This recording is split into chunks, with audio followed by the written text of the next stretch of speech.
everyone, it's Kritika and welcome back to my YouTube channel. For today's video, I'm going to be recommending underrated books based on other popular books. So essentially, if you liked this popular book, you should try this underrated one next. So let's just get straight into it. Okay, so the first recommendation I have is if you liked The Seven Husbands of Evelyn Hugo, you should read Born for This by Caitlin Devlin. So Born for This is very similar to The Seven Husbands in the sense that it's all about a famous Hollywood actress basically retelling her life story. So in Born for This, you have Harley and Rachel. So Rachel is the big famous Hollywood actress and Harley is her niece. Basically, Harley wants to make a movie about Rachel's life and then star in it as Rachel. Basically, she thinks this could be her big acting break because she's been trying to get into the acting industry for a while now, but she's had no luck despite her being a Nepo baby. And she wants to make this film about Rachel's life because Rachel was basically known for having this very scandalous relationship with a director that she worked with named Greg Foster. Greg Foster is about 20 years older than her, had a wife when they first met, so there's all this speculation that they had an affair, that there even might have been a secret pregnancy that Rachel was hiding.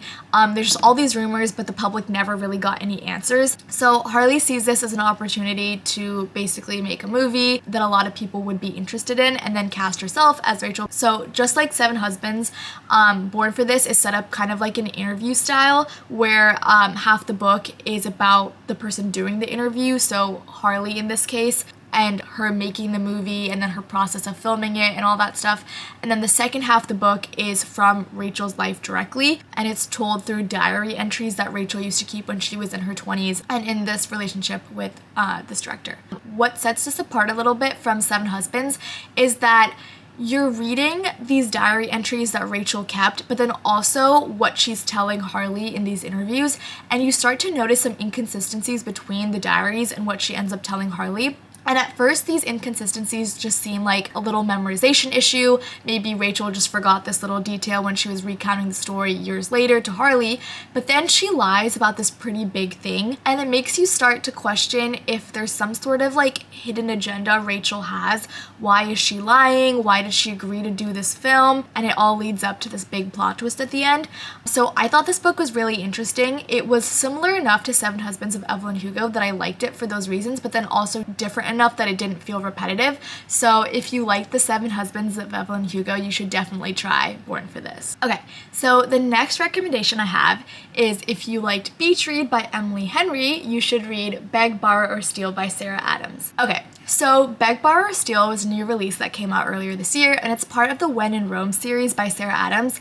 It's the third book in the series, but I actually haven't read the previous two books. It's an interconnected standalone series, so you can read any of the books without having read the others, and it'll still completely make sense. So Beg, Borrow, or Steal is about Emily Walker and Jack Bennett, who first met in college, and they got off to a rocky start in college, and that ended up making them rivals throughout their college experience. So they were always like competing in classes for the best grades. They ended up graduating and then getting a job at the same school in Emily's small town, Rome, Kentucky. So they were both second grade teachers, and now even a decade later, they're still keeping this little rivalry going. So they're competing over silly stuff such as the best parking spot, the snacks in the teacher's lounge, who wins Teacher of the Year, stuff like that. And this rivalry has just been like a constant like thing in their lives. But the book starts with Jack moving in next door to Emily after having called off his previous engagement. And this obviously creates some tension because now they're next door neighbors, so a little bit of forced proximity there. But this book was just a really cute rivals to lovers romance. The dynamic of the characters just really reminded me of Beach Read because the characters in Beach Read are also college rivals that are next door neighbors. Another similarity, which might be a slight spoiler for Beg, Borrow, or Steal, so skip ahead a bit if you don't want to hear it, but both main characters in Beg, Borrow, or Steal are also authors, just like in Beach Read, so that was really interesting to read about. And both books take place in a small town setting, which is always fun to read about. So if you liked Beach Read and the vibes of that, I think you would also really like Beg, Borrow, or Steal. Alright, so the next recommendation is if you liked The Housemaid by Frida McFadden, you should read The Last Mrs. Parrish by Liv Constantine. So this book follows Amber and Daphne Parrish. So Amber has been poor her entire life and she's basically fed up of it, and she decides that she's finally going to become rich by marrying a rich guy, but not just any rich guy. She wants to marry Jackson Parrish, who's the CEO of this huge company. Only problem is Jackson has a wife, Daphne Parrish. So Amber's grand plan is to befriend Daphne, use Daphne to get close to Jackson, and then seduce Jackson and get him to leave Daphne for her, and now she gets to be rich. So that's her plan. Things seem to be going great at first. She's able to meet Daphne at the gym and get close to her and all that stuff, but then things seem really odd. Daphne seems to be going a bit crazy. Her and Jackson's kids are just acting really weird, and Amber starts suspecting that there's something else going on here. And just like in The Housemaid, there ends up being a really big twist. In my opinion, I think The Last Mrs. Parrish was darker than The Housemaid. So if you liked The Housemaid but kind of want something darker and a bit more disturbing, then I think The Last Mrs. Parrish is definitely a good next read. Okay, so the next recommendation is if you liked Better Than the Movies by Lynn Painter, you should read Picking Daisies on Sunday. Okay, so Picking Daisies on Sunday is about Daniela and Levi, who were childhood best friends all throughout their entire life. But after their senior year of high school, they stopped talking to each other. And now Daniela's a senior in college, and she ends up reconnecting with Levi because they bump into each other and he needs a favor. Basically, he asks her to pretend to be his fake girlfriend because he needs a wedding date for his sister's wedding, I think. I could be wrong about that. But essentially, they start fake dating, and if you know me, you know I love the fake dating trope. I just thought this was similar to Better Than the Movies because of the whole childhood friends to not speaking to lovers trope. And then also the fake dating, sort of, because I know they don't technically fake date in Better Than the Movies, but there are other characters who think that they're dating, so it's like kind of sort of fake dating. But also just the vibes of these two books were very similar. They're both just very cozy, like sweet romances, and I loved both of them. And the grand gestures that the male main characters do for their love interest in both the books is just so sweet. So yeah, definitely recommend these two. Alright, so the next recommendation is if you liked The Summer I Turned Pretty by Jenny Han, you should read The Summer of Broken Rules by K.L. Walter. So right off the bat, these books are both set at New England summer houses, so it's a really fun setting. The Summer of Broken Rules takes place on Martha's Vineyard, which is where Meredith Fox and her whole extended family do their summer vacation every single year. But this year's vacation is special for two reasons. Number one, it is the first year that Meredith is going on this vacation after the death of her sister. Her sister was killed a year prior to the start of the book by a drunk driver. So there are themes of grief throughout this book. And the second reason why it's special is because during this week that they're on vacation, her cousin Sarah is getting married. So this time their vacation is not just their extended family, but also the groom and his extended family. One tradition that Meredith's family always does on these vacations is play a huge game of Assassin with the whole family. So this year they're doing Assassin, but with all the guests that are there for the wedding. So Meredith's entire extended family, but also the groom and his whole extended family playing this game. So Meredith meets one of the groomsmen. I don't remember exactly how he's related to the groom, but I think he's either his like younger brother or nephew or something like that. And Meredith strikes up an alliance with him for their little game of Assassin because Meredith really, really wants to win because winning Assassin was like her sister's thing before she died. So Meredith really wants to win it to honor her sister. So she strikes up this alliance with this groomsman, and then obviously they end up falling in love. It's a romance book. I just thought that it was pretty similar to The Summer I Turned Pretty, just because of the setting at like a New England summer house. There's a lot of like themes of like family in both books and also grief. And if anything, I actually liked The Summer of Broken Rules way more than The Summer I Turned Pretty. So if you like The Summer I Turned Pretty, you should definitely read The Summer of Broken Rules. Okay. This next one might be cheating a little bit because they are both by the same author, but if you liked A Good Girl's Guide to Murder by Holly Jackson, you should read The Reappearance of Rachel Price, also by Holly Jackson. So these books obviously have very similar energy because they are written by the same author, but I just think that The Reappearance of Rachel Price is so underrated, so I need to talk about it. But A Good Girl's Guide to Murder, everyone knows this. It's about this girl researching this murder that happened in her town for a school project, and then ends up realizing that the person that they thought was guilty was not actually guilty. So it reopens the case, and she's investigating who the actual killer was. In the reappearance of Rachel Price, though, you have Belle, who is investigating her mom's disappearance. So when Belle was 2 years old, her and her mom went to the mall, and there's security camera footage and street camera footage of them walking into the mall, but there is no footage of them ever leaving. But about an hour later, Belle is found in the back seat of her mom's car, abandoned on the highway, and this man basically finds her and then calls the police.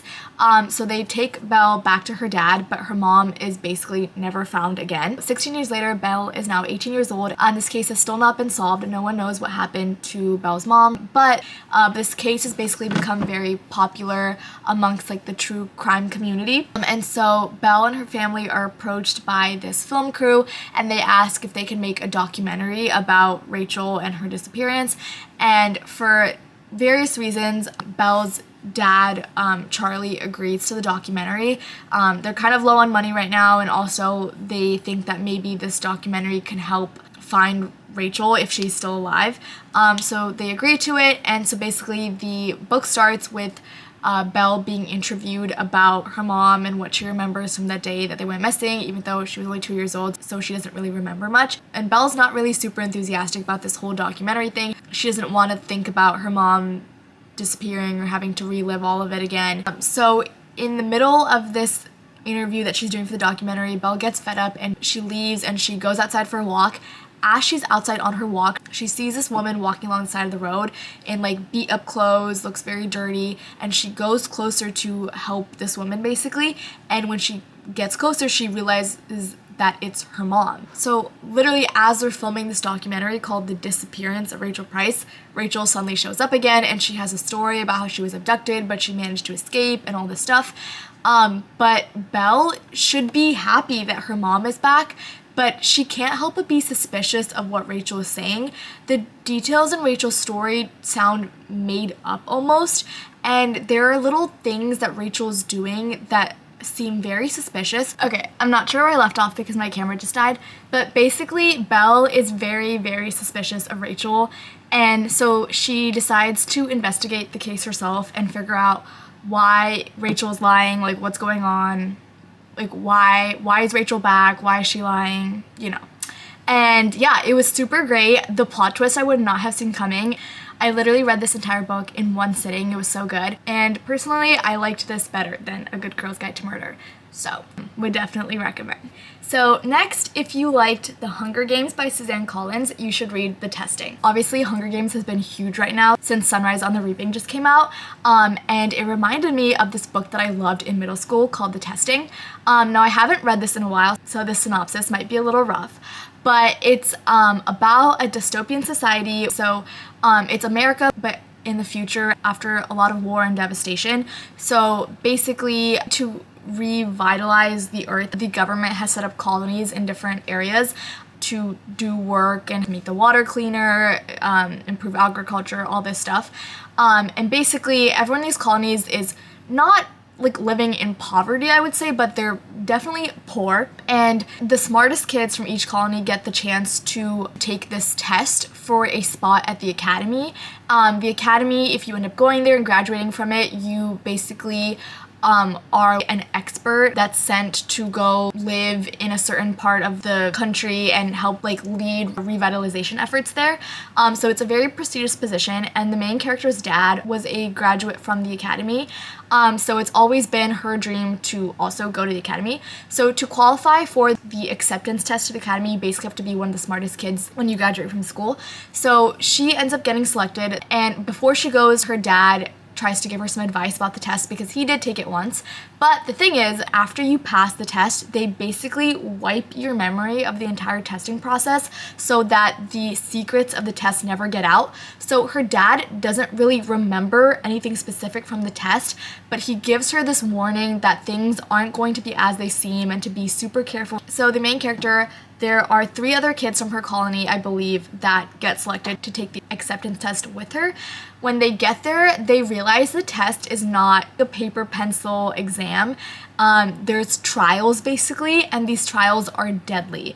So very quickly they realize that the government, just like in the Hunger Games, is not above killing children. Basically, they use these trials to wipe out students to see who's left, because essentially they just want the smartest people remaining to be the leaders that are going to take care of the country. I thought this book was super interesting and it keeps you on your toes, and there's also a romance subplot just like in the Hunger Games, and it's a pretty similar romance in this book because you have our main character and then a boy from the colony that she came from, and there's romance between them. Sorry, I'm not remembering any of these characters' names and I'm too lazy to look it up right now, so that's why I'm saying the main character and the boy and whatever. But yeah, it was a really good book and would highly recommend for fans of the Hunger Games. Alright, so the next recommendation is, if you liked Acotar by Sarah J Maas, you should read These Hollow Vows by Lexi Ryan. So These Hollow Vows has been called out for being extremely similar to Acotar, and I actually read These Hollow Vows before I read Acotar, so I didn't see the similarities the first time I read it, but I reread it recently, and yeah, it's very similar, but not in a bad way. I still think that there's enough originality in These Hollow Vows to make it interesting. But as for the plot, basically These Hollow Vows is about a human girl named Abriella who ends up going into the Fae realm to save her sister, who was kidnapped by the king of the Unseelie court.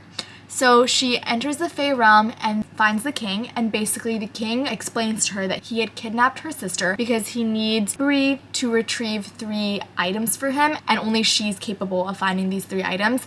He doesn't explain why, and that's like a spoiler, but basically Bree agrees to help the king steal these 3 items from the Seelie court, who are the enemies of the Unseelie Fae, in exchange for her sister. So essentially the book is just about Bree trying to find these 3 items, but there's also a ton of Fae politics between these 2 courts, which I thought was really interesting, and I thought the world building was really good. There's also a love triangle between the prince of the Seelie court and then the exiled prince of the Unseelie court, who is trying to overthrow the king that Bree is working with. So there's definitely a lot of factors here and a lot of political tension, as I mentioned. Very similar to Acotar, so if you like that, you should definitely read this. And that's all the recommendations I have for this video. Thank you so much for watching. Make sure to subscribe to see more videos soon, and make sure to follow me on Goodreads to stay updated with what I'm reading next.